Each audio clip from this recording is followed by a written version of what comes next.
Salut les amis, c'est Sofiane, on se retrouve pour un nouvel épisode du podcast. C'est en forgeant qu'on devient forgeron et c'est en galérant qu'on devient humoriste. Voici Galère d'humoriste avec aujourd'hui Guillaume Wagner. Allô? Allô Guillaume, comment tu vas? Ça va très bien, relax. Il se passe pas grand-chose, mais c'est bon. Mon mode de vie sédentaire est pas trop bousculé, c'est correct.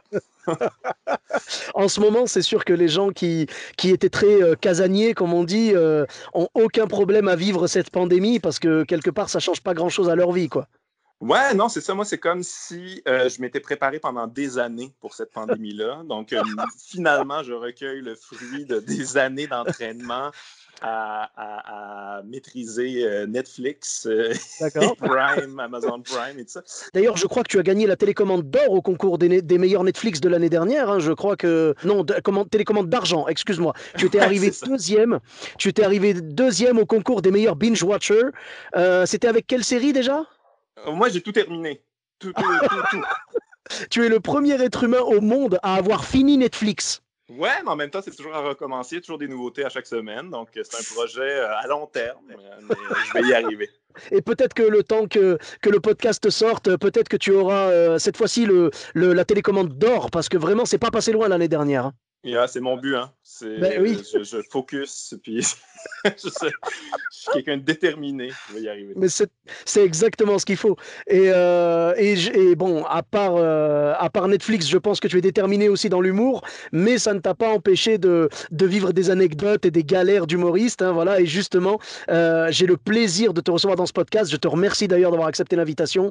Et on est impatient d'écouter ta ou tes anecdotes de scène. Ben, ça fait plaisir. Écoute, mais tout d'abord, c'est quand même une bonne introduction, ce qu'on vient de dire, parce que moi, je suis quelqu'un de très introverti, assez timide dans la vie. Fait que moi, ça me fait violence quand même faire des spectacles. Tu sais, à travers les années, Hein, je le maîtrise mieux, puis je maîtrise mon track et tout ça. Donc maintenant, ça fait quand même plus de 15 ans que je fais ça. Donc c'est moins douloureux que ça l'était, mais toute expérience qui sort de l'ordinaire, qui est hors norme pour moi, ça peut être très, très difficile. J'ai vécu plusieurs situations qui m'ont mis dans... Mais en même temps, c'est ça m'a beaucoup fait évoluer en tant qu'être humain. mhm. Pour moi, il y a une dimension humaine aussi au métier d'humoriste là, que c'est très personnel. Mais oui, j'ai vécu des spectacles épouvantables. J'en avais deux pour toi. Oui. En fait, j'en ai choisi deux parce qu'il y en a un que c'est très court à raconter, donc ça ne pouvait pas faire une anecdote au complet. Mhm. Mais je vais te le raconter rapidement. J'ai fait un spectacle à un moment donné pour une foire agricole. Vous Oui. avez ça, j'imagine, vous aussi, des foires agricoles. Oui, oui, bien sûr. Donc, c'est ça, j'arrive là. Et c'est une foire agricole, il y a les tracteurs, il y a des animaux et tout ça. Mais là, en me promenant, je suis comme, mais c'est où le spectacle? Où est-ce que ça se passe? Je comprends pas. Il y a pas d'installation. Il n'y a absolument aucune installation. Ils n'avaient pas mis un podium entre deux vaches ou Ben, c'est ça, on va y arriver. Mais ça, c'est le genre de spectacle, c'est mal organisé. Tu arrives là, tu sais même pas c'est qui est responsable. Tu commences à demander à des étrangers comme y a-t-il quelqu'un qui est en charge ici? Y a-t-il quelqu'un qui peut me diriger vers quelqu'un, s'il vous plaît? Puis là, je finis par trouver un responsable qui nous amène, on est plusieurs humoristes, puis qui nous fait faire le tour des installations comme si ça nous intéressait, là, faire le tour de la foire agricole. C'est comme je veux juste faire mon oh. spectacle. T'es pas reparti avec un animal? Non, j'avoue qu'il aurait pu nous payer en animaux. C'est le genre de, c'était le genre de vibe, je te dirais. Mais, mais donc, c'est ça. Là, il nous amène dans une espèce de. Ben, un enclos. Là. Je pense que je peux dire que c'était un enclos, mais c'était comme. C'était, les barrières étaient comme bien faites quand même. C'était Uh-huh. comme des espèces de barrières bétonnées. Partout, il y avait du brin de scie, là, du foin partout à Oui. terre. Uh-huh. Puis il y a des vaches, il y a des animaux. Là. OK? Puis là, je dis, OK, pourquoi vous nous amenez ici? Il dit, ah, ça va être ici le spectacle. Je dis, oui, mais non, je comprends pas comment que ça peut être possible. Et là, il dit, ah, non, mais inquiétez-vous pas, là, on va sortir les animaux, on va ramasser les excréments, puis après ça, on va mettre les chaises. Puis le spectacle, ça va se passer dans le coin ici. J'étais comme, mais tu me niaises, Oh. ça se peut pas. Et effectivement, moi, je suis resté là. J'ai pas été dans la loge, je voulais voir ça. Et effectivement, les employés ont comme sorti les vaches, ont ramassé du caca Oh. pendant au moins 15 minutes. Là, Aïe, et aïe, ça aïe, sent, aïe. là, ça sent fort. Et là, ils ont installé les chaises, puis ils ont monté une petite scène. Puis c'est ça, j'ai fait le spectacle devant des fermiers. Ça sentait fort. Mais le spectacle s'est bien passé quand même. Ça a bien fini, cette anecdote-là. Les fermiers, j'imagine que c'est pas du tout ton public cible. C'est pas mon public, mais je suis quelqu'un qui s'adapte quand même. Là. Je comprends rapidement la situation, puis je m'adapte à ce que je vois. Là, parce que pour vrai, ce genre de spectacle-là, c'est plus des spectacles, c'est de la survie. Là. On s'entend?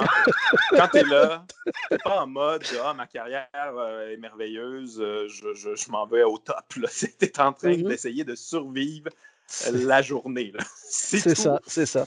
Fait que je me mets dans ce mode-là, puis je passe au travers. Puis, mais non, j'avais été chanceux un peu aussi, parce que je me rappelle, il y avait d'autres humoristes sur le spectacle. Il y en a que ça n'avait vraiment pas bien été, mais moi, je ne sais pas pourquoi ça avait bien été. Donc, le spectacle, c'était correct. Des fois, c'est ça notre métier aussi, aux gens qui écoutent. Là. C'est pas toujours glorieux. Ah, mais c'est vrai que là, tu as joué... tu peux te dire que tu as tout fait dans ta vie, tu vois, mais si tu n'as pas joué sur une scène entourée de fumier, c'est que vraiment, tu n'as pas tout fait, tu vois, il te manque quelque chose. Toi, tu as coché cette case, tu vois ce que je veux dire? Quelque part, on peut dire que Guillaume Wagner a vraiment tout donné, tu vois, et il a été jusqu'au bout de là où on peut aller en tant qu'humoriste, parce que vraiment, j'imaginais pas du tout ça, quoi.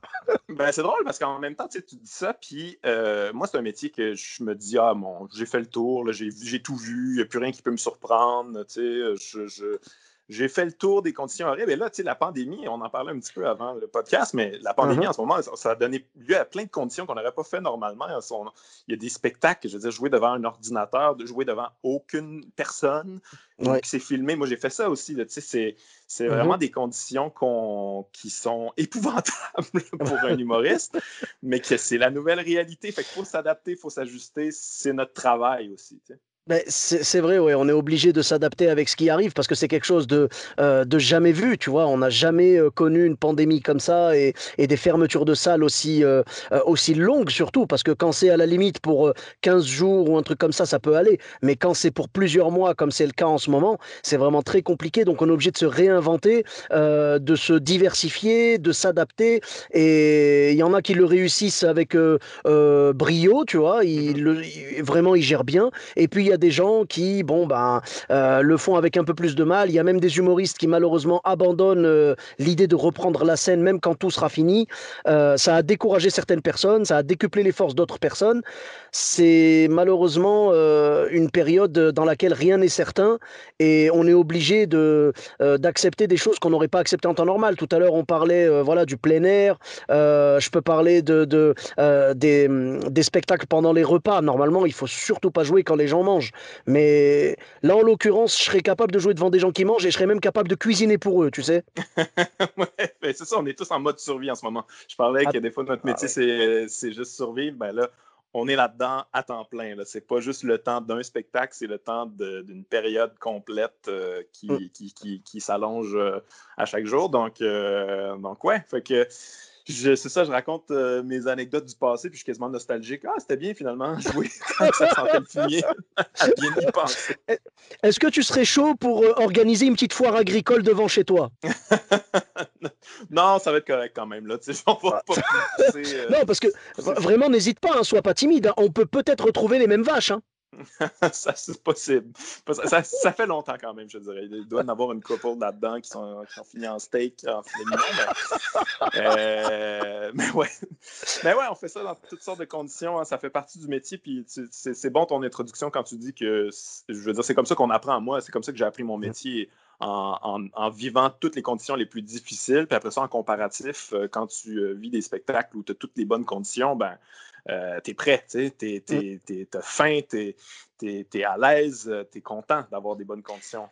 Ouais, non, mais je te remercie dans l'introduction. Donc, quand je dis c'est en forgeant qu'on devient forgeron et c'est en galérant qu'on devient humoriste, c'est clairement parce que je me rends compte que quand tu commences dans l'humour, vraiment, je veux dire, tu vas plus galérer qu'autre chose au départ. Et après, l'avantage, c'est que plus tu avances dans ta carrière d'humoriste, moins tu as de galères. Tu vois, enfin, tu en auras toujours, mais le ratio bonne scène, mauvaise scène sera beaucoup moins fort au bout d'un certain temps, tu vois. C'est beaucoup plus facile de passer des bonnes scènes quand vraiment tu as de l'expérience, tout ça, tu sais comment t'en sortir, tu as un sens de l'improvisation qui s'est aiguisé au cours des Mhm. années d'expérience, tu vois. C'est beaucoup plus facile que quand tu démarres, tu as trois scènes derrière toi et il se passe quelque chose que tu n'avais pas prévu, tu vois. L'anecdote de la foire agricole que tu me racontes, si tu avais fait ça en tant que deuxième scène ou troisième scène, ça aurait pas du tout été le même vécu. Absolument, absolument. Je sais pas ce que j'aurais fait. Ouais, ça prend de l'expérience pour affronter ce genre de scène-là. Puis c'est ça, tu peux pas l'acheter, cette expérience-là. Il faut que tu la vives. Mm. Faut C'est que ça. faut que tu te plantes, faut que tu t'échoues, puis tu te relèves, puis t'essaies la prochaine fois de mieux faire les choses. Là. Mais c'est ça, comme tu dis, tu apprends à improviser, tu apprends à t'adapter, tu apprends aussi à bouger sur scène d'une certaine manière parce que tu n'es pas toujours dans des conditions parfaites où que tu peux vraiment faire tes gags comme tu les fais normalement. Faut toujours que Mhm. tu t'ajustes un métier qui est organique, que tu parles à des gens qui sont devant toi. Il ne faut jamais que tu l'oublies. Puis il y a des conditions, il y a des spectacles qui te font vraiment pas oublier que tu t'adresses à des gens parce qu'ils sont là. C'est pas facile, c'est pas évident. Puis tu peux pas Mhm. les extraire de ça. Ça fait partie du métier. Ben, c'est un deal, c'est une conversation, un partage entre les spectateurs et l'artiste sur scène. Voilà, c'est compliqué de se dire qu'on va faire toujours les spectacles de la même façon et tout, alors que les gens devant nous ne sont pas toujours les mêmes. C'est pas toujours les mêmes conditions, ce sera pas toujours les mêmes réactions. Donc il faut s'adapter et servir aux spectateurs un petit peu ce qui leur plaît au final. Et c'est une relation. Alors quand tu as 10 minutes à faire, c'est compliqué. Mais quand tu as une heure ou 1h20 de spectacle, là, c'est plus facile que les gens s'adaptent à toi, tu vois, qu'on Ouais, s'apprivoise en fait, tu vois, que le public apprivoise l'humoriste et que l'humoriste apprivoise son public. C'est plus facile dans un spectacle complet. ouais, ouais. Je pense à ça que ça sert à faire des spectacles épouvantables, c'est que tu vas vivre des grandes adaptations. Il va falloir que tu t'adaptes vraiment beaucoup. Puis après ça va être plus facile dans des spectacles avec des bonnes conditions de faire des petites adaptations avec tes blagues, avec les réactions du public qui est de bonne foi puis qui est de ton côté. Tu sais. Fait que oui, c'est vraiment essentiel. Moi, je vois, moi, au Québec, il y a des nouvelles générations d'humoristes qui naissent beaucoup sur Internet, puis sont pas Mhm. nécessairement dans le contact direct avec les gens. Bon, oui, ils peuvent avoir des commentaires désobligeants et tout ça, mais c'est pas la même chose que aller affronter des gens là, Ouais. qui te mettent dans des conditions difficiles. C'est là que tu apprends le plus, parce que si tu es juste dans ta petite bulle de verre de ton côté, c'est plus difficile d'évoluer, je pense. Non, mais c'est vrai, le fait d'être humoriste sur Internet, c'est une chose, et c'est tout à fait louable, il n'y a pas de problème. Mais le vrai contact, le vrai spectacle vivant où tu as le retour direct du public, et Mhm. surtout ce que tu leur livres, c'est une performance brute. Tu peux pas leur livrer un sketch monté, tu vois. Ouais, Il y a pas de montage, il y a pas, tu n'auras pas Adobe Premiere pour sauver une blague, non, c'est ça. couper, tu vois, couper un morceau en trop ou quoi. Là, c'est du live, c'est vraiment du live, une performance que tu leur livres telle quelle et les gens te livrent leur réaction aussi telle Mhm. quelle. Ouais. Parce que des Ouais, c'est fois, deux métiers pratiquement différents, le rendu là. non, non, bien sûr, l'intention est la même, Ouais. divertir les gens et les faire rire, mais le déroulé n'est pas du tout le même, la technique n'est pas la même, l'expérience n'est pas la même, mais je pense que un bon YouTuber, comme on dit ici, un bon YouTuber peut être un bon humoriste en s'adaptant, en vraiment en bouffant de la scène, et dans l'autre sens, un bon humoriste peut être un très bon YouTuber aussi en apprenant les bonnes techniques, tout ça. C'est-à-dire, ce Ouais. sont deux métiers différents, mais qui peuvent être tout à fait complémentaires, bien sûr. Ouais. Ça prend, ouais, c'est ça. Pour être capable de faire les deux, honnêtement, ça prend beaucoup de talent. Moi, j'ai un talent sur la scène. Niveau YouTuber, je laisse ça à d'autres personnes qui sont, je trouve, meilleures que moi. Mhm. Mais ouais, l'un n'empêche pas l'autre, mais c'est ça. C'est quand même deux affaires différentes. Puis c'est important de le mentionner. Tu veux que je te raconte ma deuxième anecdote, qui est ma pire? Là, ça, c'est vraiment ma Ah, pire. C'est quand même assez particulier. ouais, au ton que tu as utilisé, en fait, je sentais que c'était beaucoup plus croustillant. Ben, c'est plus croustillant. Je te dirais, c'est peut-être moins drôle que la foire Uhum, agricole. Ça, c'est juste comique, là, parce qu'en plus, ça finit bien. uhum. Mais je pense que c'est un spectacle qui coche toutes les cases de ce qu'il ne faut pas faire dans un spectacle. Ce qui- D'accord, ouais. Ben, tout d'abord, c'est un spectacle corporatif. Ça, j'imagine que vous avez ça, vous aussi, des spectacles Oui, corporatifs. Vous savez, c'est oui, quoi, oui, ouais? en fait, ouais, voilà, on appelle ça c'est les spectacles pour les comités d'entreprise. J'ai eu quelques anecdotes de corpo dans les épisodes précédents. Ouais, donc c'est ça, c'est Mhm. un corpo. Je suis engagé par une petite compagnie. C'est vraiment pas une grosse compagnie. Je me rappelle pas c'est quoi la compagnie. Ça fait quand même assez longtemps, cette anecdote-là, mais c'est une petite compagnie de peut-être de 40 employés. De ce Mhm. que je me rappelle, je pense que c'est une compagnie d'aluminium. Je sais pas trop quoi, mais c'est pas important dans l'anecdote. D'accord. Donc j'arrive là et ça se passe dans un hôtel-motel. Avez-vous ça, des motels, vous autres? Ou c'est américain, ça Euh, aussi? alors, le terme motel va être américain, mais sinon, on a des hôtels, oui, oui, parce qu'en fait, motel, je crois que c'est Motorway Hotel, c'est ça? Ouais, C'est genre des hôtels sur le côté des autoroutes, quoi. exact. Bah, Exact. nous, on a ça, on a des hôtels à côté des autoroutes, mais on appelle ça des hôtels, tout simplement. OK, OK. Nous, on classe les hôtels avec mépris. Donc, quand un motel, c'est vraiment un hôtel bas de Oui, gamme. dans les films, c'est souvent le cas. Les motels sont souvent des hôtels miteux, quoi. Ouais, exactement. Donc, c'est ça. Ça se passe là, dans ce genre d'hôtel miteux. Genre de bâtisse aussi que je comprends pas où on va pouvoir faire un spectacle, parce que c'est quand même assez petit. Je me dis, ils ont pas vraiment. C'est sûr qu'ils n'ont pas de salle de conférence. C'est sûr qu'ils ne sont pas équipés Mhm. pour ça, mais bon, écoute, ils m'ont engagé. Et là, pour moi, il faut que j'appelle la personne responsable. Je suis avec mon gérant tout ce temps-là. Hein. Il est venu avec moi parce que c'est lui qui a booké ça et il se doute que ça D'accord. va mal virer. Il Mais était inquiet pour toi? ouais, il est inquiet. Donc, il faut appeler la personne responsable parce que je suis une surprise. Et ça, c'est une autre grave erreur. Ah, oui, Souvent oui, de ça ces c'est là. compagnies-là. Là, les gens, ils se font des idées là, de l'humoriste le plus populaire au Québec. Eh oui. Puis, ils vont assurément être déçus. Là. C'est jamais une bonne idée d'annoncer ça en surprise, mais bon. Moi, je suis Uhum. engagé, il faut que je respecte ça. Donc, on appelle la fille, elle vient nous chercher à l'extérieur et elle nous fait passer par un chemin secret. D'ailleurs, le chemin secret, c'est Mhm. toujours par les cuisines. Hein. Je ne sais pas si c'est la même chose pour toi. C'est Oui, oui. une espèce de walk of shame dans les Oh, cuisines, de c'est comme, ça. oh, mon Ouais, Dieu, c'était ouais. pas ça que je pensais que c'était ce métier-là. Ah non, non, mais bien sûr. Après, personnellement, étant en surpoids, passer par les cuisines ne me dérange pas, je te rassure. Bah, très souvent, les cuisines se transforment en loge au final. Ouais, mais moi j'avais eu la chance cette fois-là, c'était pas la cuisine n'était pas ma loge, au moins, Ah, mais tu passais par la cuisine, puis c'était pas des d'accord. cuisines propres là. Une cuisine de motel là, écoute, c'est pas Hein. fameux. La personne nous amène dans notre loge qui finalement est une chambre d'hôtel. Mhm. Et elle nous dit de rester là. On va venir vous chercher. Là, en ce moment, les employés, ils sont en train de manger. Quand ça va être terminé, je viendrai te chercher quand ça va être ton tour. Mais là, D'accord. moi, en même temps, je suis un peu inquiet. Là. Je me dis, c'est où? J'aimerais quand même voir de loin. Y a-tu moyen qu'au moins que. Tu sais, je veux me préparer mentalement. Mhm. Je veux quand même voir c'est quoi les conditions. Donc, je finis par essayer de me faufiler, puis au loin, je vois un peu comment ça va se dérouler. Il y a comme il y a un DJ, il y a des Ouais. colonnes de son. Déjà, ça, c'est bien, tu sais, du son, c'est bon. Ouais. Par contre, je Voilà. vois pas de micro. Là, je suis comme, OK, ça me parle de micro, mais écoute, ils ont dit qu'il allait avoir un micro. Je vois qu'il n'y a Bon. pas de scène. Écoute, ça, c'est pas bon. Ça c'était prévisible, on va dire. C'est prévisible, mais c'est pas bon. Non, C'est c'est pas. sûr.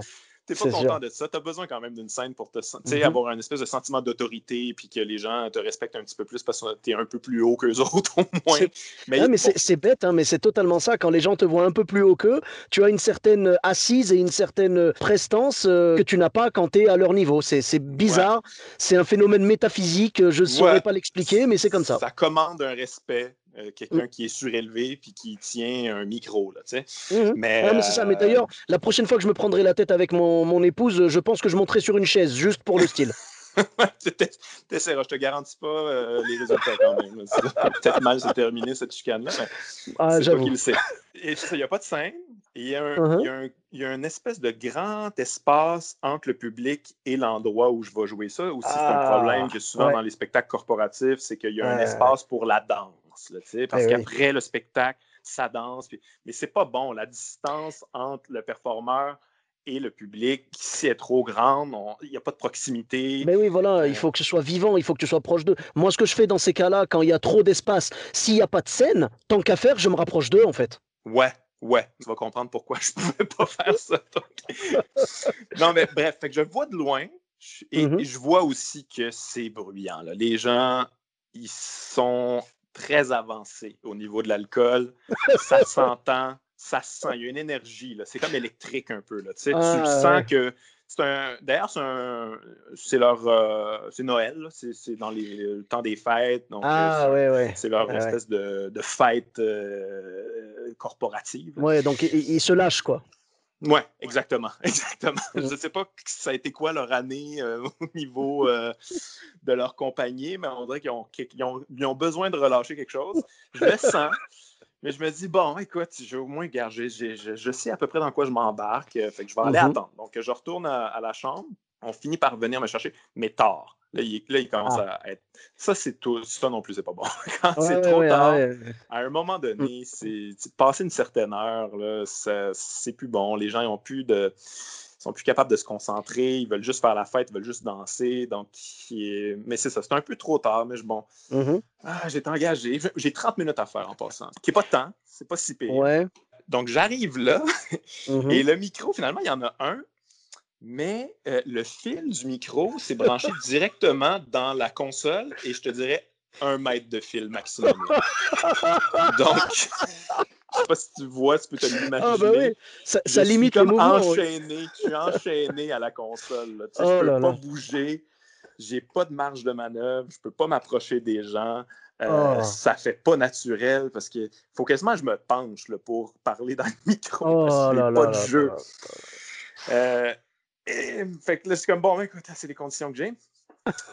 Donc, je commence à jouer et là, je réalise Mhm. assez rapidement que je peux pas faire du matériel. Tu sais, je peux pas faire du matériel, des blagues que je fais normalement Ouais, parce que les, les gens embarquent pas là-dedans. Là. ouais, ouais.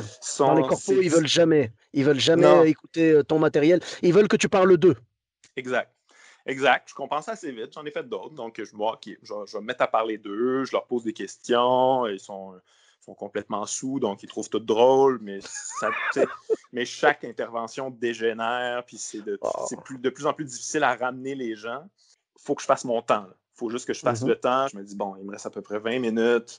Je vais passer au travers. Et là, plus ça va, plus c'est difficile, plus les gens sont sous, plus ils crient, ils crient n'importe quoi pendant que j'essaie de faire quoi que ce soit. Et, et, là, ça, et là, ça dérape complètement quand ils se mettent à me lancer de la nourriture. Oh, Ils me carrément! lancent des morceaux de pain ou des. Et là, je suis comme, OK, ça, c'est inacceptable. Moi, je peux c'est la chose la plus humiliante que j'ai faite de ma Alors, vie. J'essaie de faire écoute, mon matériel, puis on me lance de la nourriture. mais attends, alors vraiment, moi je me pose la question. Parce que là, il y a deux solutions. Soit c'était un manque de respect total, soit ils aimaient tellement la nourriture qu'ils disaient, tiens, goûte! J'aurais bien aimé ça. J'aurais bien Toi, aimé. tu penses que c'était plutôt la première?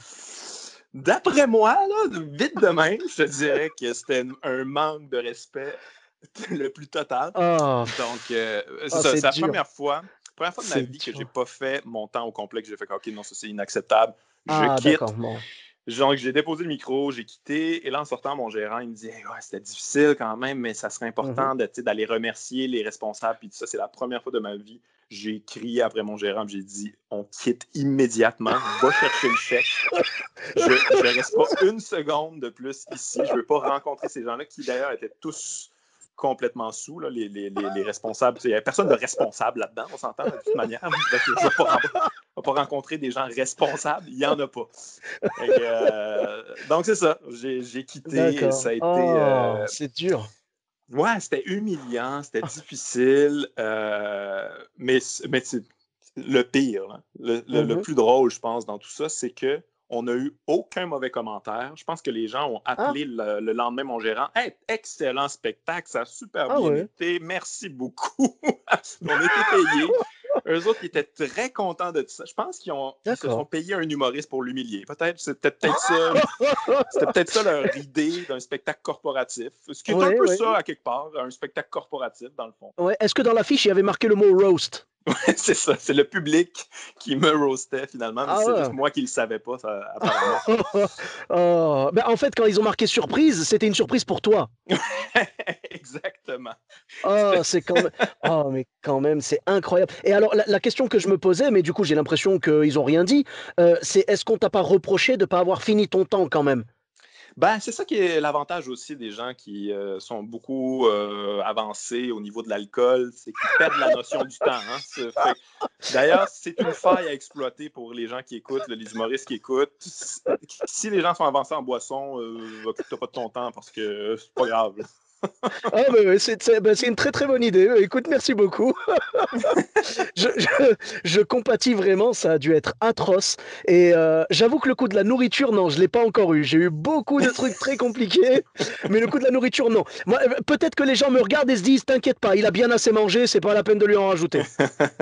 C'est peut-être ça, je sais pas. En tout cas, Ouais. merci beaucoup pour ces, pour ces belles anecdotes. Plaisir Euh, de revivre ah, ça avec ah toi. ben écoute, plaisir partagé, vraiment les écouter, c'était un régal. Et donc où est-ce qu'on peut te retrouver sur les réseaux sociaux? Ah, je suis sur Facebook, je suis sur Twitter, je suis sur Instagram. Vous pouvez me Oui, suivre. J'ai un site internet aussi, mais bon, il n'y a rien dessus en ce moment, puis il n'y a rien dessus d'accord. pour un bon moment. Et tu as une Ouais. chaîne YouTube peut-être? Ouais, j'ai une chaîne YouTube d'ailleurs. Ouais, j'ai un podcast moi aussi. Ça s'appelle tout simplement Wagner. Je reçois toutes sortes d'invités. C'est pas nécessairement des humoristes. Là. D'accord. Ça va Ok. d'artistes à intellectuels, à historiens, Mhm. anthropologues, toutes sortes de gens qui m'intéressent au Oui, final. oui, organisateur de foires agricoles, etc., etc. Ouais, je les ai pas reçus, eux autres encore. C'est sur ma liste. En tout cas, merci beaucoup. On ira voir ça avec grand plaisir. Pour ma part, vous pouvez me retrouver sur tous les réseaux sociaux, Sofiane Etaï, E de TAI, sur Facebook, Twitter, YouTube, Instagram et TikTok. N'hésitez pas à laisser 5 étoiles et un commentaire sur Apple Podcast. Je vous dis à très bientôt pour un nouvel épisode. Bis à tous, même à toi là-bas.